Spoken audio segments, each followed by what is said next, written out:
For 14 years, he was gone.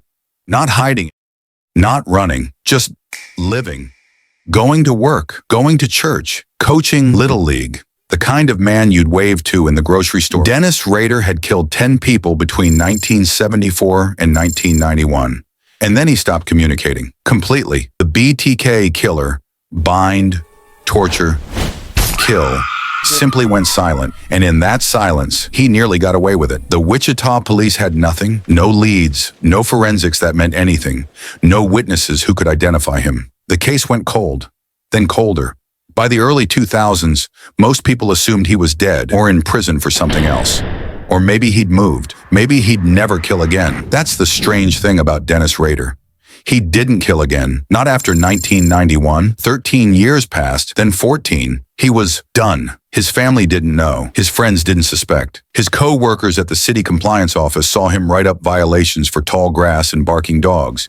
He was annoying, sure, a little too into the rules, but dangerous? No one thought that. And then in March of 2004, a package arrived at the Wichita Eagle newspaper. Inside was a letter, photocopies of a driver's license, pictures of a woman named Vicki Wagerly who'd been murdered in 1986. Her case was unsolved. Police had suspected her husband, but this package, proved it was BTK. He was back. Now here's the question, the psychological question, the one that makes this case different from almost any other. Why? Why come back? He'd stopped killing. He had a life, a family, grandchildren even. He'd escaped. The hardest part, the part most serial killers fail at, he'd done it. Perfect silence, perfect cover. So why break it? The answer's uncomfortable, and it tells you something about what really drove him. It wasn't the killing he missed, it was the attention. See, in early 2004, a Wichita journalist named Robert Beatty published a book. In it, he speculated that BTK might be dead, that the case might never be solved, and Dennis Rader read that, and Dennis Rader couldn't stand it. He hadn't killed in over a decade, but the idea that people might forget him, that people might think he was just gone, that was intolerable. So he came back, not to kill, to be seen. He started sending letters, packages, puzzles. He'd drop them at Home Depot, mail them to TV stations, leave them in public places, and the media covered it. Oh, they covered it. The BTK killer may have had more victims than we first knew. 30 years after his first murders, Dennis Rader was headline news again. He loved it. Between March and December of 2004, he sent 11 communications, each one more personal than the last. He wasn't taunting police, not really. He was performing. He sent chapter outlines for his autobiography, word puzzles with hidden messages, dolls posed like his victims, not to horrify, but to show off, to demonstrate that he remembered, that he was the one who'd done this. He wanted credit. And then in January 2005, he made a mistake. He sent a floppy disk to a local TV station. On it was a deleted file, just a test document, nothing important. But here's the thing about Dennis Rader. He wasn't a criminal mastermind.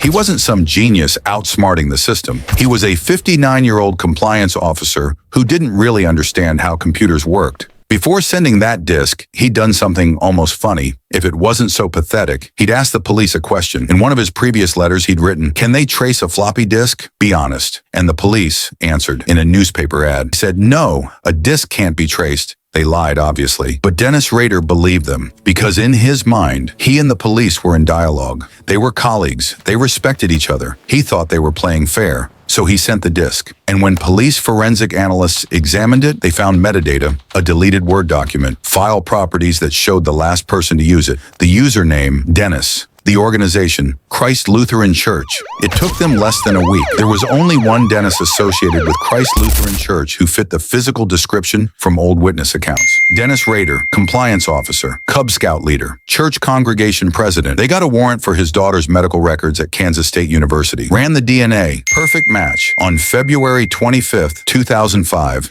they pulled him over. Routine traffic stop, 2 unmarked cars. He didn't run, didn't resist.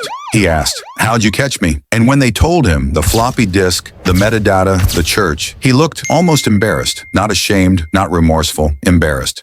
Like he'd lost a game he thought he was winning. In court, he confessed to everything, in detail. He walked the prosecutors through each murder, described his methods, his planning. He called his victims projects, talked about them like homework assignments. many, what I call them projects. No emotion, no remorse, just facts. Because even then, handcuffed, facing 10 life sentences, he was still performing. The courtroom was his audience. The journalists, the families, the cameras. He finally had everyone's complete attention, and he was going to make sure they saw him. The psychological term for what Dennis Rader had is called narcissistic supply. It's the need for external validation, admiration, attention, recognition. For most people, it's manageable. We want to be liked, to be seen. That's normal. But for Rader, it was more important than freedom, more important than safety, more important than life. He'd rather spend the rest of his existence in a concrete cell than be forgotten. He got 10 consecutive life sentences, 175 years minimum before parole eligibility. He's 79 years old now, in administrative segregation at El Dorado Correctional Facility in Kansas. He still writes letters, still tries to communicate with the outside world, still looking for an audience. The strangest part of the BTK case isn't the murders themselves. It's that he stopped. For 14 years, he had control, discipline. He could have died a free man, died with his family thinking he was just boring Dennis, church Dennis, annoying compliance officer Dennis. But that version of himself, the one his family knew, the one his neighbors saw, it wasn't enough. He needed to be BTK, not the man who killed 10 people, the man who was known for killing 10 people. And that's the uncomfortable truth at the center of this case. Dennis Rader didn't get caught because he lost control. He got caught because he chose it, because being invisible was worse than being in prison, because being forgotten